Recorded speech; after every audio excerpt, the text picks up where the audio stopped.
You don't have to answer this or whatnot, but I got to ask you. Sure. Do you believe if he was African American, he would have been charged? Jeffrey Herbsman? Yeah, Jeffrey Herbsman. Yeah, 1,000%. What do you mean I don't got to answer that? What? I definitely got to answer that. What? Absolutely. What are you talking about? 1,000%. If Jeffrey Herbsman was black, Michael Jackson Balonos would have never been picked up, period. That's what my belief is, period. Wow. Yeah, what? You see a lot of people lie to the police and, they don't go to jail afterwards. Yo, Jeffrey Herbsman lied to the police. According to Jeffrey Herbsman, I don't think Jeffrey Herbsman lied to the police. I think he was telling the truth when he confessed to that murder. But let him tell it. He confessed to a murder. Then he said, oh, my bad. I was lying when I said I confessed to that murder. Well, how come he's not going to prison?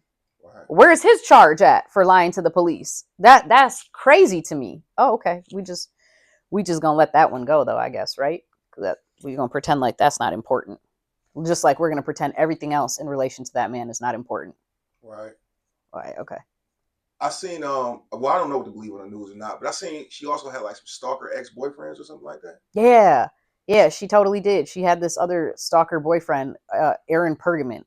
Her sister called this guy a stalker, said that he was obsessed with her. He used to show up to her crib all the time, like unannounced, bringing her gifts.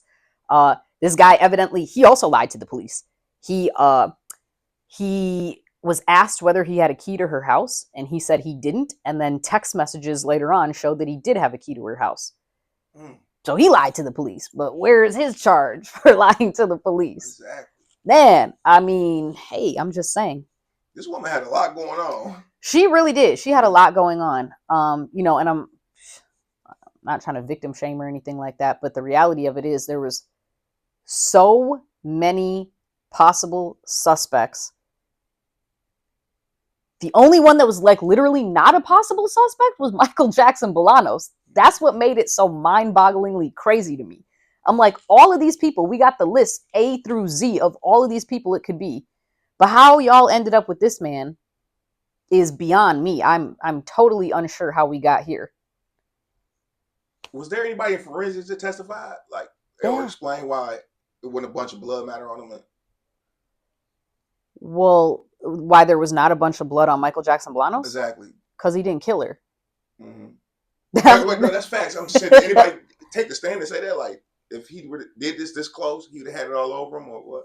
Yeah, I mean, there were several forensics people that testified. Now, the medical examiner for the prosecution testified and said that based on the placement of the wounds that she sustained, and based on the fact that they were minor arteries and not major arteries, that the pressure that would have come out wouldn't have been great enough to have covered someone in blood. That's bullshit. Right. That's bullshit. Because if you look at the crime scene photographs and you see the blood everywhere, that in and of itself tells you that the person who murdered her would have been covered in blood.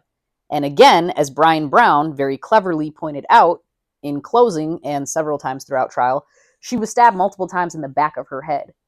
That means that you have to be over on top of the back of her to stab her in the back of your head. Where is his blood going then? Right. Like, that's crazy. I mean, everything about the prosecution's theory is just, it doesn't make any sense, right? Like, this woman was found outside of the crib. I don't know. I'm just going on a tangent now, so you stop me. Hey. Like, this woman was found outside of her crib, right?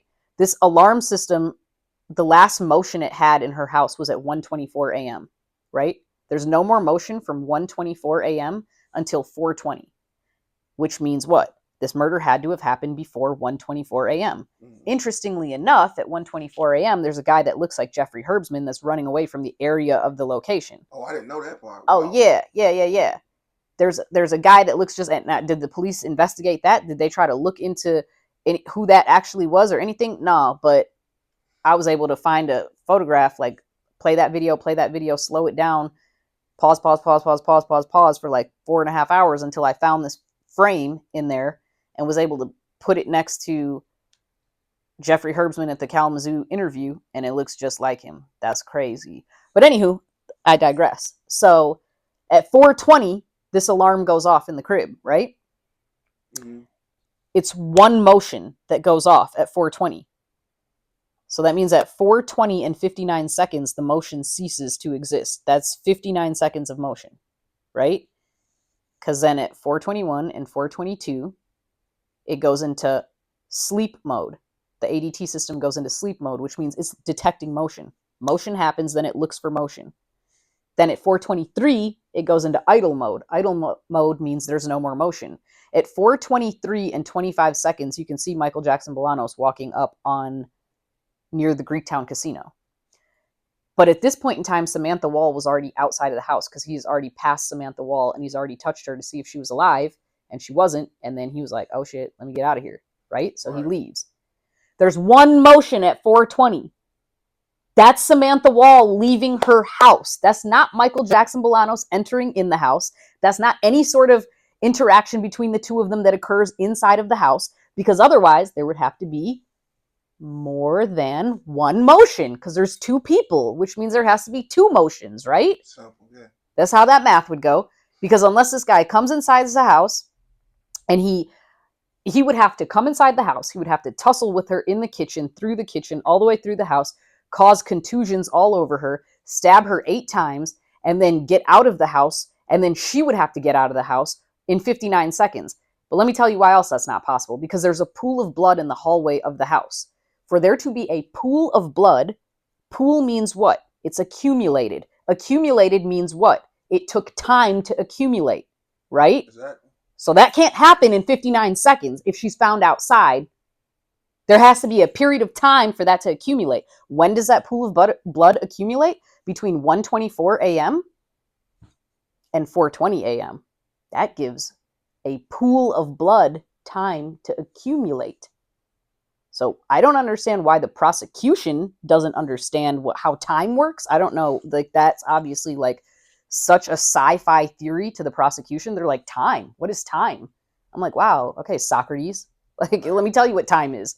Time is 24 hours in a day. This is how this works. This is how clock works, right? Right. They don't seem to get that, though. They don't seem to understand that theory. Time is abstract for them. Do you think if like Kim Worthy was in the office around this time, you think working in Wayne County would be a little bit better? If she was not in office? Yeah, if she was not in office this upcoming August, so if she just stepped down and went ahead and did her own thing. 100% I do. How does somebody like that maintain like that position for so long? Because she's running unopposed. Nobody wants to run against her. Like, I wish somebody would. Right. I will vote for them. Like, where are you? Somebody just come and run against this woman so we can just move on. Like, I don't understand. No, nobody wants to run against her, I guess. So she continuously runs unopposed, which is why she maintains her position. And I hear her conduct is the reason why the integrity unit was installed not long ago or something like that. Oh, yeah, you mean the integrity unit that actually doesn't do anything? Yeah. Yeah, I guess. Cases. Yeah, I guess. Yeah, that's why they were put there to, I guess, just make it look like integrity is happening. But I'm yet to see it, so like I don't really know what's happening there. But okay, sure. Heading into a trial like this, I guess you got an option between the bench and jury. Oh yeah. Why would you tell somebody like Michael, you might want to go to jury? Is it because of the odds, or 9 times out of 10 you're going to go jury, or at least I would. There would have to be very specific circumstances under which I would suggest that somebody take a bench trial. Judges are not who I would personally want making a determination on my life. I mean, if I'm going to trial, like, no, I would want it. I would want to open it up to people. Let's hear what the people have to say. Let's see what the people think, because people are going to think different ways, right? You get all these different opportunities to even pick different minds. Like, you go through voir dire, so you get to see how this person thinks, see how this person thinks, right? You get to, I mean, to a certain degree, of course, like, you're kicking some people off, the prosecution is kicking some people off, but at the end of the day, you're hoping that you're getting some amalgam of enough that's going to be advantageous to you at the end. So I would for sure go jury. And a case of this magnitude and a case with this much, what is the word I want to use to pick my words carefully? Conflict that's like built within the case. for a lack of better terms. Everyone knows what I mean by that. I hope so. We got Michael Balonos versus everybody else, right? So for that matter, yeah, no, you got to go jury. You got to go jury. You think I would have left this up to like the judge on this? Nah, way. Even with the jury, though, I feel like in a lot of instances they get it wrong because the prosecution be so convincing. Why not like a professional jury? Just people hired to be a jury throughout the whole year or whatever the case may be. You know what? That's crazy because I've thought about that and was like, man, I would like if I wasn't a lawyer and like that was a job, I would totally be a juror, like a professional juror. I would just sit around and listen to cases all day and be like, yeah, all right, not guilty or guilty or whatever. But no, I don't think that prosecutors are overwhelmingly convincing all the time. Like, yeah, there are some that are, or there are just some arguments that are convincing, more convincing than not, right? I think that's just kind of like the nature of the beast sometimes. But juries do tend to get it wrong, but I think it's because sometimes the way that the law is given to them, they don't necessarily understand it very clearly. Like, even taking it back to this Michael Jackson Bolanos case, right? Like this count 4 that they found him guilty of, like concealing facts or misleading the police in regards to a investigation of larcenies from motor vehicles. They found him guilty of that. Like that's not what happened here. Like I don't think that they even understood what the charge was here. An investigation from larcenies of motor vehicles, like there was no investigation that happened about these 2 bags that he picked up from 2 different cars. Like where were the owners of these cars? Where was there any testimony presented during trial that the owners of these cars actually substantiate that this guy went into their car and allegedly took bags out of these cars? Like nobody said any of that, right? There was no investigation that was done about these bags being taken from these cars. The entirety of this investigation was the death of Samantha Wall. It had nothing to do with larcenies from motor vehicles. So he did not lie and mislead and conceal anything in regards to an investigation for motor vehicles. So technically speaking, he should be doing 0 prison time because that should be not guilty as well. But the jury failed to understand what was actually going on there. It's fine. Actually, it's not fine, but you know.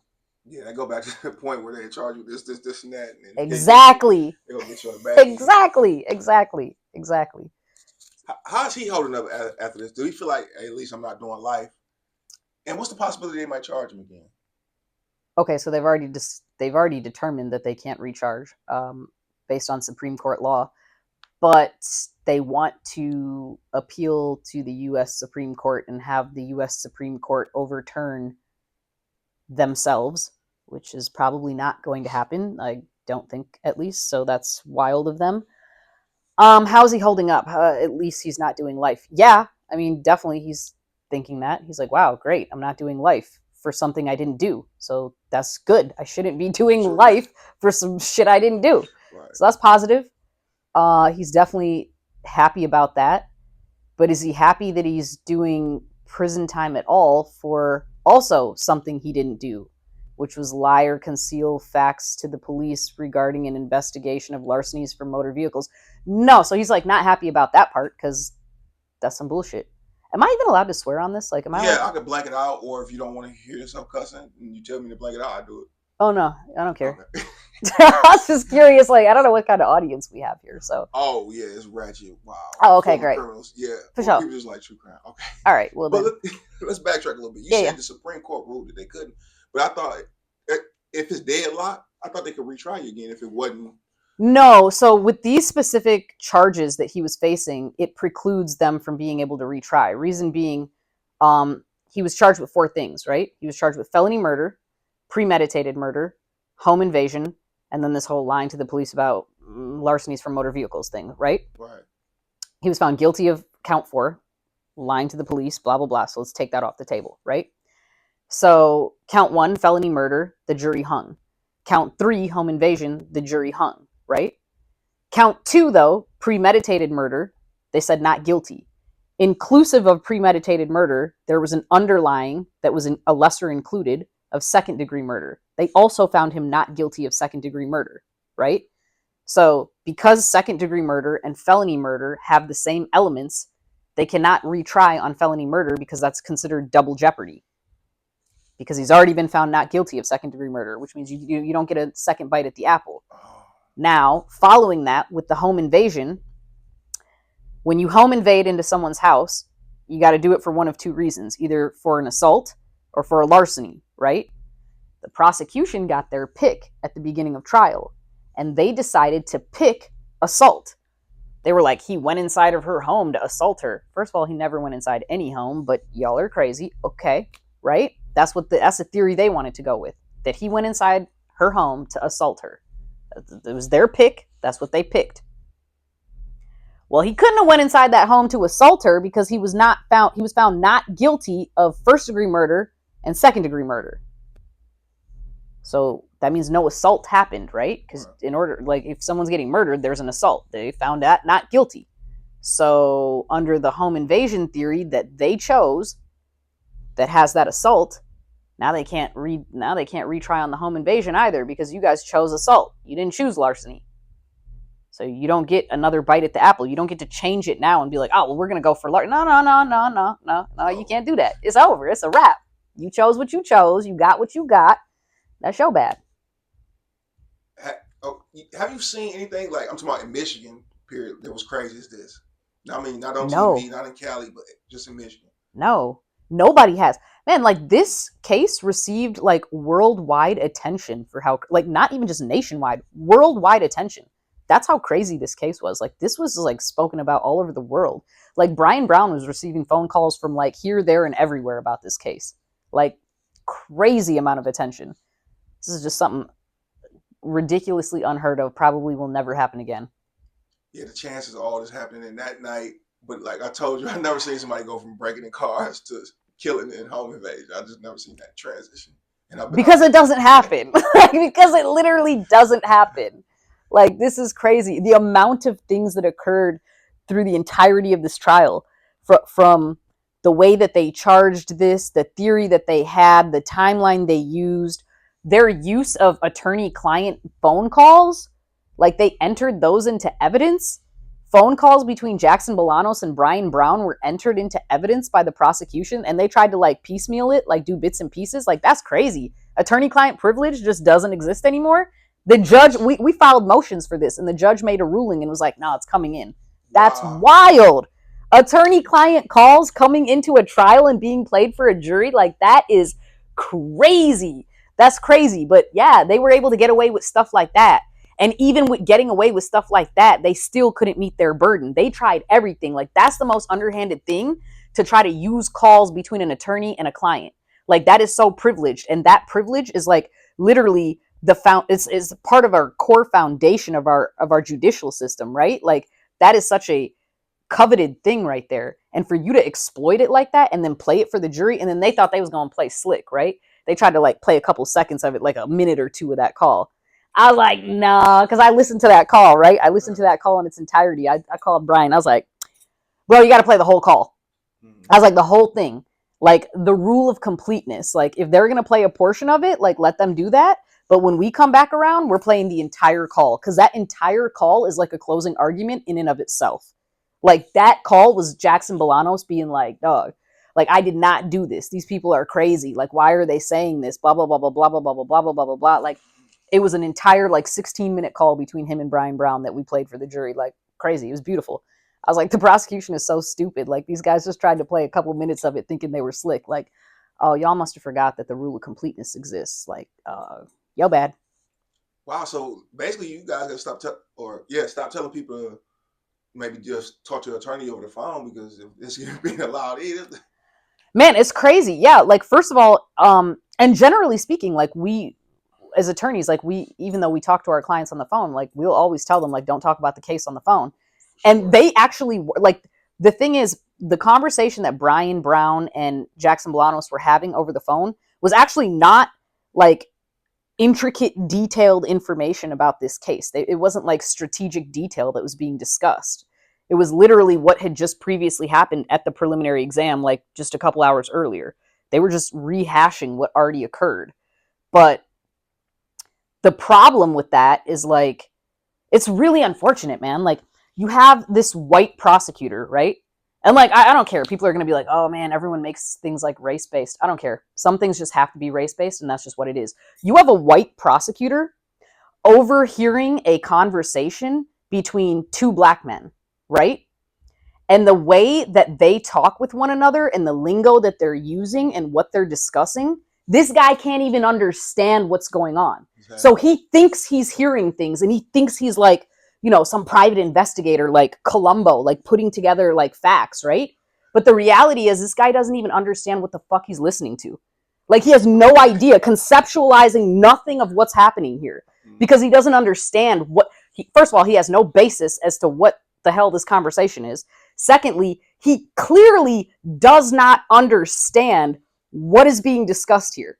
Like, because Jackson Balanos is like, man, like, why was that judge saying like the judge was talking about some, like, I would run up on her and like run her pockets, bro. Like, I ain't even no type of weird ass nigga like that. Like, I wouldn't even do that. Like, bro, I would never run nobody pockets. And Brian Brown is like, yeah, bro, like, we already know, like, you seen her, you touched her, that's how the blood got on you, blah, blah, blah, blah, blah. And Brian had already said this at preliminary exam, so this was no surprise. He had literally made this argument a couple hours before, and him and Jackson Balanos are talking about this on the phone. And this guy's like listening to this conversation, and he's like, Jackson Balanos is denying coming across the body. Like, he's being fed this story about touching the body from Brian Brown. Like, bro, do you even understand how it is? Like, do you not understand two black men speaking to one another? Like, where are you confused? Because I'm listening to this same conversation, and I'm clearly following what's going on here. But this guy was lost in the game, had no idea. Crazy. Listening to you talk, though, speaking on that, dialect, you hip about everything. Where does that come from? Being raised in the city, like the friends that I've had, like the communities I've been in, like, you know what I mean? Like, it's just, that's what it is. You're not a hustler, you keep getting in front of, you just can't flip it. You ain't really got a UP Diddy, you be remixing. Oh, where we just got a new Glock, that's a free biscuit. Petty Tupac know what's up, you know on the mill tick.